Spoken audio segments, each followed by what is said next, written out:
Welcome back to the Business of Biotech. I'm your host, Ben Comer, Chief Editor at Life Science Leader, and today we're coming to you from Miami, Florida, for a series of episodes recorded on location at the offices of Catalyst Pharmaceuticals. For this series, we're speaking with some of the people operating their companies and organizations regionally here in the Sunshine State, and I can't think of a better way to kick things off than by talking with Raquel Cabo, who over the summer launched the Miami Biotech Collective, a community of executives shaping the future of biotech in South Florida. Raquel has worked in patient advocacy, global market access, commercial strategy, and corporate affairs, and was part of the founding team at Ovid Therapeutics. I'm excited to hear about what Raquel is building with the Miami Biotech Collective, what's unique about South Florida as an emerging hub for the life sciences, and what comes next. I wanted to ask you first a little bit about your background prior to launching the Miami Biotech Collective. You worked for nearly a decade at Ovid Therapeutics, and before that, you worked in market access at GE Healthcare. You also worked at Columbia University Medical Center as a project manager in Alzheimer's research. What drew you initially to life sciences? So it was a bit of a surprise to me that I ended up in life sciences. My career hasn't been necessarily linear. I grew up internationally. I lived in the Middle East, in Europe, and before moving to Miami in the 90s. And because of my experience of moving around and going to a lot of international schools, I initially thought I was going to be a diplomat. I went to University of Pennsylvania to study international relations, and I went in with that goal. And then one day I had to take a core curriculum class in abnormal psychology, so like clinical psychology, and I was blown away. I was fascinated, and that changed my career trajectory completely from international relations to healthcare. And I spent some time also at UPenn working with Dr. Seligman's lab in positive psychology. And from there, I was completely hooked. So that's why I ended up at Columbia University Medical Center working at the Sergievsky Center, leading Alzheimer's disease grants, working for a neuropsychologist. Because I have a multicultural background, Hispanic, lived internationally, I was drawn to some of the work that they were looking at there, where they were trying to understand cultural and ethnic differences in the way Alzheimer's was being diagnosed. So I did work with the Washington Heights community, with African Americans, and part of the work that I did there was supporting neurologists. As a volunteer at the Memory Disorders Clinic, I served as an interpreter. So I would go around with a neurologist every week and help him treat people from the community who were diagnosed with Alzheimer's, and they were accompanied by their caregivers, and we saw a whole series of cases, and it was really very difficult to see that the neurologist, who was so passionate and he cared so much about his patients, after each visit he was left deflated, because there wasn't any real good treatments to help the patients and the caregivers. There was no resources for the caregivers, and you could really see the broad impact of the disease. And so for me, that really struck a chord with me, and from that point I decided to want to think about how can I make an impact at a more macro level. And I felt that industry was the perfect place to do that, where working within industry, we would be able to bring treatments to help those large unmet needs that we're seeing on a day-to-day basis in the Free Memory Disorders Clinic, or in the Huntington's disease clinic that I also was helping serve as an interpreter. And my hope was then to be able to be part of a team or group of people that were being able to make a real difference. Yeah. And then you went to GE Healthcare and were working, I believe, in market access, health economics, and outcomes research. We just had Rob Abbott, the CEO of iSpore, on the last episode of Business of Biotech, and he was really making the case about the importance of HEOR, not just for big pharma, but for smaller biotech, in particular for kind of painting the picture for investors, actually using it as a tool to attract investors. That's a side note, but I'm curious about how, you got interested in that that specific field. Yeah. So it goes back to like when I was at Columbia and I was looking at, well, how should I get into industry? What's an area that I could make a difference in, an area that's emerging, that combines, that really captures your ability to articulate the value and the benefit of a medicine. And at the time, so like this was just after the financial crisis, there wasn't like it was kind of a new and emerging field, health economics. And I spoke with one of my mentors who at the time was, I think he might have been the CEO of Eli Lilly at the time, was one of my friend's fathers. He said to me, look into health economics. This is a field that has a growing impact, is highly relevant, but there aren't a lot of players in the space. So I looked into it, and it ticks a lot of the boxes where you're using data, evidence-based approaches to help build a value story and help substantiate the benefit of a product, and also help companies think strategically around, well, is this product really delivering some meaningful value, or is this just incremental innovation? And so I went to London. I did my master's at the London School of Economics in International Health Policy and Economics. So basically the birthplace of health economics, where where NICEs and the NHS, and you see it implemented every single day, decision making for medicines. Yeah. And so that was a really amazing learning experience for me. And I spent some time at Medtronic in Switzerland, working in the European economics team, health economics team, applying those concepts to like how implantable devices are being reimbursed and marketed in different European countries. And then at GE Healthcare, it was the same thing. And the way it was used at GE Healthcare was helping the sales teams market their products in a way that was more focused, less on product attributes, but more on outcomes. Like what are the outcomes? What are the benefits of applying these products or using these products in your hospital systems? How are you helping patients stay out of the hospital, get out of the hospital faster, improve whether that's like the clinician's ability to treat and serve the patients, or the patient's ability to recover and get out more quickly. And then when I met Jeremy, he's also one of those individuals who's visionary and sees ahead of the curve. And as a company at the time, there was probably less than 10 employees, but he understood the value of looking at market access and health economics really early, pre-phase 2, especially for an asset that was moving into a space where there had been no drugs before. And we thought very carefully about how do we make sure that the evidence we're generating and the evidence we're collecting are going to support access and get past, and help position the company favorably once, should a drug get approved, get past the second hurdle, which is reimbursement and access. And many times it's not just about getting reimbursed, but it's speed of reimbursement in the US. In Europe, it's a lot about what type of reimbursement are you going to be getting? And it comes down to evidence, and that takes time. And so you need to start early. No matter how innovative your product is, it's worthless if patients can't access it, right? Yeah.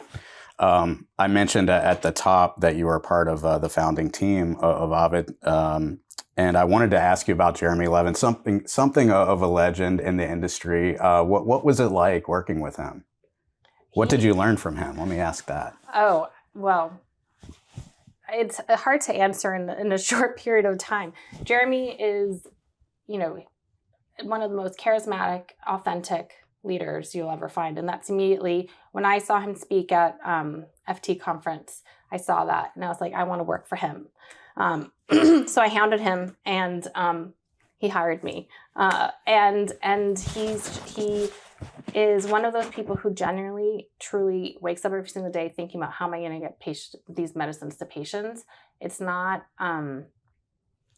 it's not fluff, it's real. And he is business savvy. He understands the markets. He understands drug development, and he cares about his people. He cares about the people at the company that are working for him. He cares about the patient community. Patients text him or call him or email him directly, and he takes whatever they ask of him very seriously. And there have been cases where we've had to, Ovid's had to move away from advancing an asset in a certain indication, whether that's because the study didn't turn out the way it was expected or for other reasons.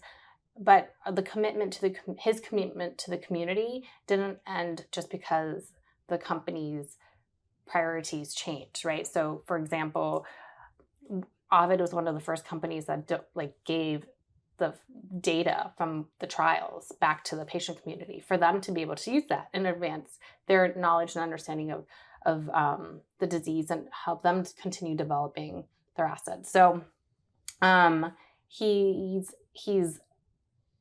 as authentic, patient-centered as he comes off to be, and also just a brilliant deal maker.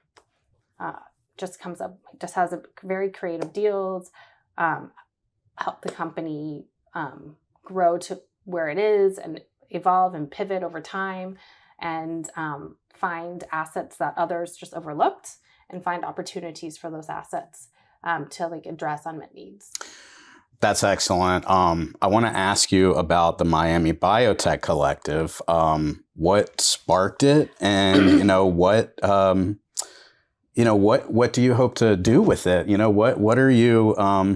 What drove you to pursue it? What sparked the idea? What drove you to set it up? So, I grew up in Miami, and I left Miami. And I never thought I would be able to come back to Miami, because at the time I thought there was no biotech in Miami. So it would be a graveyard for my career. COVID happened. We spent some extended time here, and we really, really wanted to come back.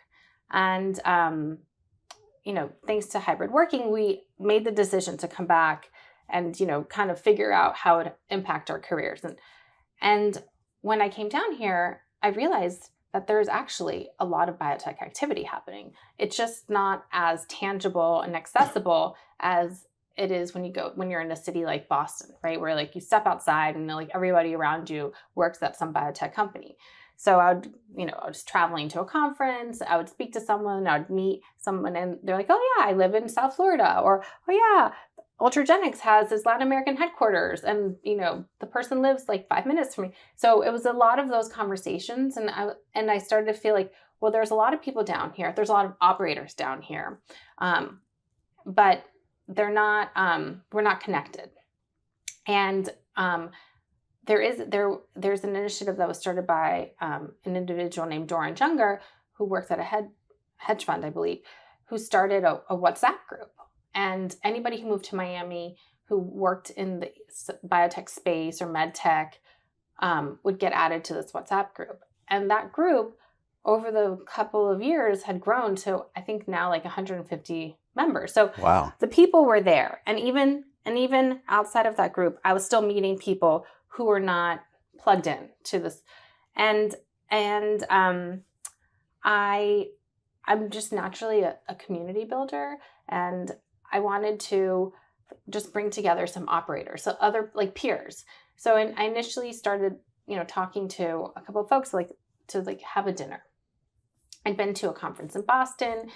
And actually this is where I met Rich, a dinner with a bunch of other biotech execs, and it's an intimate gathering. You get to meet a few people. So I thought, let me see if I can pull together 15 people and have a dinner. And through word of mouth, I ended up having about 100 people say that they're interested in getting together. And so I realized at that point that this is much bigger than I had initially thought, and that there's an interest, there's people, and then I found out that there's people who are willing to put money towards building a community. So I founded the Miami Biotech Collective with the idea of providing a forum to connect operators who are in South Florida, so Jupiter down to Miami, and help folks deepen and broaden their network, right? So in Miami, you'll know a few people, like you live in Coconut Grove, you'll know a couple people in Coconut Grove. You live in Aventura, you'll know a few people in Aventura. You're in Boca, you know the folks at Boca, but you're not connecting across those little pockets. And so that's what Miami Biotech is doing. It's bringing people come down from Boca, from Delray to events, and they're meeting individuals that they normally would not be crossing paths with. There's also a strong interest in advancing the region as a next biotech hub. I think we had seen over the last 5 years an influx of people coming down here. Like me, I came down here, I liked it, I wanted to stay. A lot of people did the same thing. An influx of capital, a lot of investors are coming down here. There's a lot of alternative types of investors, so like family offices that you don't see in other regions. There's been an incredible amount of investment in the health systems infrastructure. And with all of those, and then you also have Miami Airport, which is like an incredible, like the number one logistics airport in the nation, and does a tremendous volume of distribution of pharmaceutical products.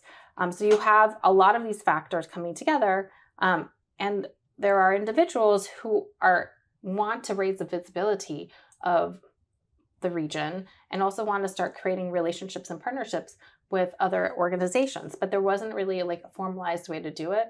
So we're also facilitating that.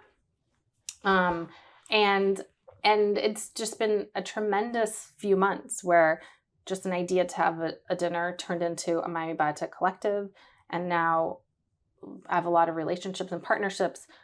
One partnership with the Beacon Council, I have a partnership with JP Morgan, and we have a lot of exciting things coming down the pipeline over the next few months. Yeah, well, the Miami-Dade Beacon Council, I read on their website that there were 1,000 life sciences companies in the area, which was amazing to me to read that statistic. I think you have a member of the Beacon Council on your Women's Leadership Council, Yes. which I want to ask you about in just a second. But and I'm also going to ask you about some of the gaps that exist in the ecosystem. But before that, what do you think is the real pull? Like, what would you describe as the chief attributes or the biggest benefits to starting a company or headquartering a company in South Florida? So South Florida has the obvious lifestyle benefits, right? Like that's everyone knows that. That's like what everyone thinks that they come down here to retire. Beaches. Yeah, you have the weather, so you have the obvious lifestyle benefits. There's no income tax, so that's another incentive for individuals who want to come down here. And then there's, as I mentioned, there's this new energy of the new folks who've come down here, which are creating a really ripe environment for collaboration and entrepreneurship, and a lot of interest in helping companies drive growth. And while some of the infrastructure is in the early stages, the aptitude and the interest to develop is there. So for example, like the Beacon Council, they're prioritizing life sciences, and they're helping companies come down here. So Galderma just moved its headquarters to Miami. There's a couple other companies doing the same thing, whether that's from other parts of the United States or from other countries, Latin America, Spain. And then the universities, they're really working closely. They're super eager and interested to work with industry to advance common goals. I was curious about that, the relationship with the universities and tech transfer offices and how active that scene was. It sounds like it's active. Yeah, well, it is active. So first off, there's been huge investments. So University of Miami just had a $50 million grant to the Sylvester Cancer Center to advance its research. They're building Converge, which is going to be shared lab space. Baptist Health had another $50 million go to build a neuroscience and expand its neuroscience institute. They're recruiting top talent from different areas of the country to set up to help them build the infrastructure needed to run top tier clinical trials, and funding to give their researchers their staff to do research. And the individuals who are working at these hospitals are very eager to work with industry and figure out, like, how do we help you advance your programs. Right. Yeah. Well, let's talk about some gaps. I guess thinking of a commercially successful biotech company, let's say, the full life cycle from startup to successful approval to commercialization. What gaps exist in the South Florida ecosystem, and do you have, any thoughts about how to fill those? So there are a lot of gaps because we're at the early stages. Sure. One gap is talent. So there is great talent coming out of the universities, but like other areas, they're experiencing the brain drain because there isn't a place for them to immediately go to that's local. The other type of gap is seasoned operators, Mm-hmm. because we haven't been home growing folks, right? Right. But that's something that, like, with Miami Biotech Collective, by like creating a community of seasoned biotech operators, we're helping give people opportunities to find the job after the job, which will help bring more people down here. Because one of the challenges that established companies are facing when they're trying to recruit is people are worried that they're not going to find the job after the job. We all know that biotech is uncertain. And Right. so by helping build out that community, create a better system for job trading. Yeah. Right? Yeah. That will help with those. Other gaps are wet lab space. So is building out this shared space, but there's still gaps around that. You don't have that same infrastructure that you have in other parts of the country. While there is an increase in capital down here, the numbers aren't as high as in other parts of the country. And a lot of the companies down here are early stage, either looking for seed funding, Series A, or that early stage capital through family offices, VCs, hedge funds. Those are what will be driving the growth, and the volume of those transactions aren't as high as in other parts of the country, but it's growing. Yeah. And I think that, once we have those ingredients coming together, we'll be positioned to really take off. Once we get considering that we have the universities, we have companies that are already establishing and moving here. We have the logistics. There's increase in manufacturing. Folks are building out manufacturing facilities down here. And the region is wide. So we're going from Jupiter down to Miami. And the attractiveness of the region is demonstrated by this huge growth in number of conferences that we're seeing. So I'm calling it Miami Biotech Week in March. There's multiple biotech investment conferences. LSX had their conference here last year for the first time, had 300 people attend. You see Emerge adding a biotech component to their conference. Bio International is coming down in March. So people are seeing the opportunities down here and the energy. And I think all of the pieces will come together. The Miami Biotech Collective has an advisory board, but also has a women's leadership council. And I wanted to ask you what the thinking behind the Women's Leadership Council was, and what that group brings, to the larger collective. That group was formed out of me seeing a problem. Yeah. At my first event, we had over 50 people attend. And of those 50, there's probably 5-6 women in attendance. And it was really shocking. And not only that, but in the invite list, it was majority men. And when I would talk to other men, I'm like, we need to invite more women. We need to include more women. Folks couldn't identify other women to bring in. So we all know that there's an underrepresentation of women broadly in biotech, but here it feels a lot more acute, the issue. And I thought the best way to solve that is to bring women together who can help, one, bring in more women, but also find ways to support women in biotech. And the Women's Leadership Council is made up of women in industry, a recruiter who's the CEO of her own company, and we have Nydia from the Beacon Council. Mm-hmm. And then she's not up there yet, but Cecilia Gonzalez, she's an investor. So she's also joining the Women's Leadership Council. And the idea is for us to problem solve together how we can increase representation and create the support system for other women who are in whatever stage of career they're in to achieve their goals. Right. Awesome.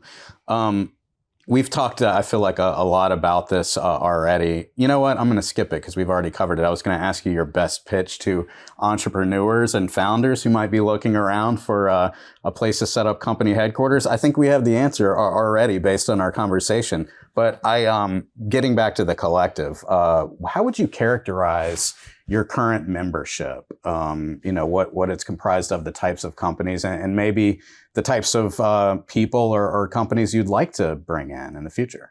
Great. Yeah. So I have about 185 people since June who've expressed interest in being part of Miami Biotech Collective.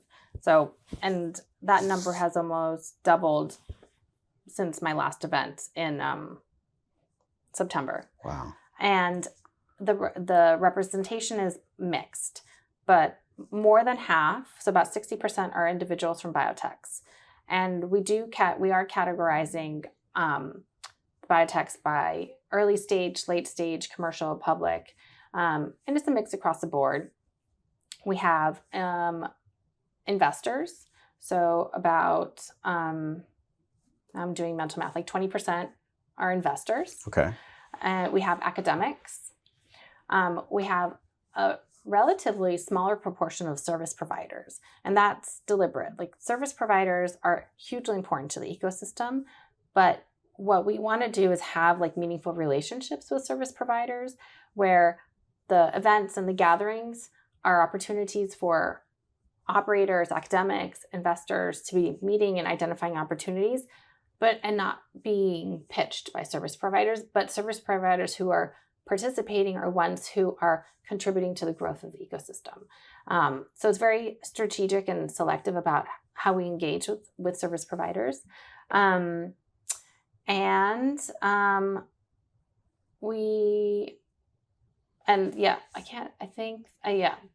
think that's. No, that's great. I was, you mentioned you're a community builder earlier in our conversation, and I was curious about, if you're actually facilitating between members.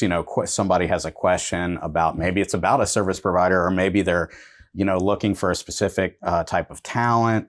Is that part of the Miami Biotech Collective's mission, to kind of connect people across the region, answer questions for people, help people source various things? Or is it more of kind of a networking and just community building type of organization right now? The Miami Biotech's mission stems from the community's needs, and I've categorized them into put them into three pillars, and I've developed those from speaking to folks who are part of the group. Now, an individual who's later in their career may have a different need than someone who's earlier in their career, or someone who's, starting a biotech and raising money versus someone who, is capitalized. So the needs are different, but what I did is, through speaking with a lot of folks, doing a survey, I found that most people's interests fell into three different groups. So one is engagement. So meeting folks, connecting, identifying ways to collaborate, create opportunities, expand their career, share best practices. That's one pillar. The second pillar is resource sharing, or access to resources. And so that's where the connection between the investors and the operators really thrives. The number one interest for most people is access to capital. And from an investor perspective, what they're interested in is identifying companies that maybe were not on their radar. Yeah. So through our events and through conversations, we bring those two together. So for example, at the September event, I had a panel of companies that are in stealth mode presenting. I think one of the companies said that after that presentation, an investor came in and, expressed interest in investing like $15 million, right? So that that's hugely valuable for those companies. Yes, exactly. And then the third is influence. So there's a lot of people who feel really strongly. There are a subset of folks who feel strongly about building out the ecosystem and finding ways to best collaborate with the academics, with the Beacon Council, and other development center committees. And those are and so we're doing things to help them. So for example, with the Beacon Council, we're going to be doing a series of roundtables.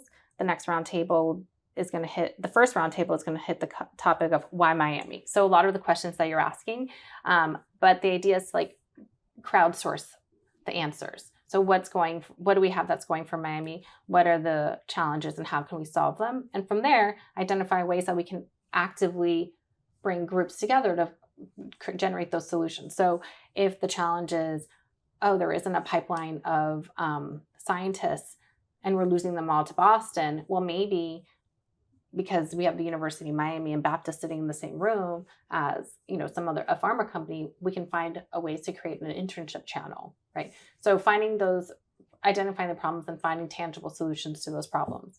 And so those are the three areas: engagement, influence, and resources.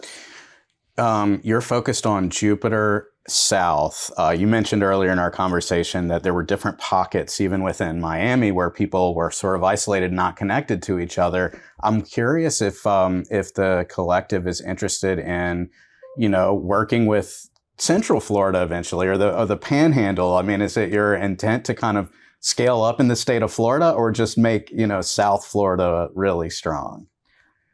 We want to stick to South Florida. BioFlorida covers the whole state of Florida. Yeah, true. And Mark Glickman, who's the new CEO, or he's been the CEO for the last 18 months, has been doing a tremendous job of connecting and engaging with the different regions and really building up the whole state to support biotech, to support medtech, engaging at a state level for advocacy and incentives. So Mark's got the Florida covered, and for us, we're really trying to help grow and this region in collaboration with BioFlorida and supporting their efforts as well. But even though South Florida is our favorite, BioFlorida can't have favorites. Yeah, right. Exactly. I've really enjoyed talking with you, Raquel. I have one final question for you, and it's a hypothetical, and I'm going to ask everyone while I'm down here. I live in Central Florida, so I could ask myself this question too, but hypothetical question. It's been a very quiet hurricane season so far this year, but let's assume you find yourself in the predicted path of a Category 4, Category 5 hurricane. Do you board everything up and hunker down, or do you pack up the car and get out of Dodge? Stay or go? I think for us, it's going to be stay. Yeah, stay. All right. We put in some new impact windows. I feel really good about really good about that, and I think we can weather the storm. For listeners, one more thing I did want to ask you before we wrap up. For listeners who might be in Florida or might be thinking about moving to Florida, what's the best way to get in touch with the Miami Biotech Collective? How can they talk to you? Well, on my website at the bottom, it says, get in touch with Raquel, and you can send me a WhatsApp message. So there's no more direct way than that. Simple enough and direct. All right. We've been speaking with Raquel Cabo, founder of the Miami Biotech Collective. I'm Ben Comer, and you've just listened to the Business of Biotech. Find us and subscribe anywhere you listen to podcasts, and be sure to check out new weekly videocasts of these conversations every Monday under the Business of Biotech tab at lifescienceleader.com. We'll see you next week, and thanks as always for listening.